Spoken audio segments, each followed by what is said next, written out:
হাদি সাহারার উষার বালুতে আবে জামজাম পানি, হাদি আজাদির হাসান হোসেন জান্নাতি ফুলদানি, হাদি ইতিহাস পাখি আবাবিল মুসার হাতের লাঠি, হাদি ওমরের অর্ধ জাহান মোরানো শীতল পাটি, হাদি গোলাপের মাতাল গন্ধ খোলা পায়ের রাশেদার, হাদি উত্তাল সাগরে জোয়ার আল্লাহু আকবার।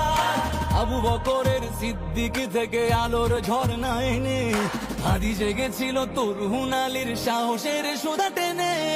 হাদি আধার পর্দা সরা